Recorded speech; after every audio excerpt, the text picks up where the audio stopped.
We're excited to welcome you back to campus and to the SLHC. Although we are thrilled to see you, we've implemented specific procedures to protect our clinicians, families, faculty, and staff. Please be patient with us as we utilize these protocols and adjust them to handle any kinks along the way. Building operations.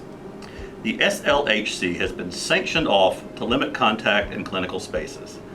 Approved workspace will include the student workroom, the PHI room, room 111 and 129, the toy room, and treatment rooms 131 and 132. Clinicians should only be in the SLHC when preparing for or seeing a client. Masks should be worn in the building at all times, and 6 feet of social distancing should be maintained. PPE kits should be taken to each session in the event that shields or KN95 masks are required. Session operations. Each clinician will now enter and exit at either the east or west door of the SLHC. Upon arrival, the clinician will gather all required materials for treatment and transport them to rooms 131 or 132 for sanitation.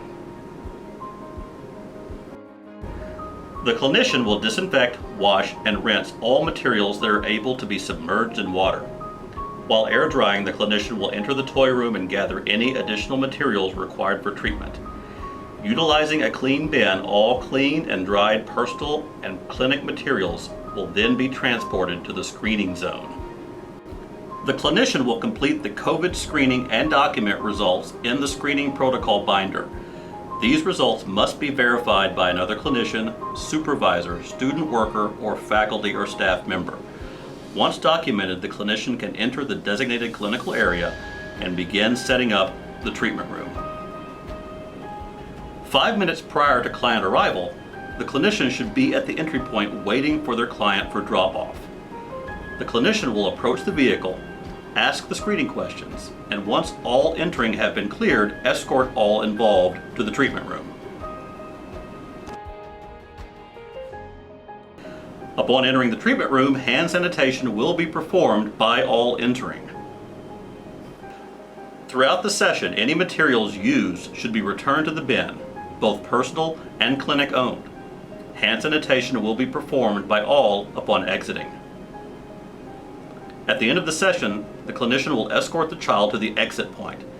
Once the client is released to the caregiver, the clinician will return to the treatment room, gather all used materials in the bin, and wipe down all touched surfaces according to guidelines posted in each room. All disposable items should be placed in the trash can. The clinician will grab all used materials and drop off at designated locations. Toys, personal items, and face shields should be taken to rooms 131 or 132 and disinfected or cleaned according to the listed protocols.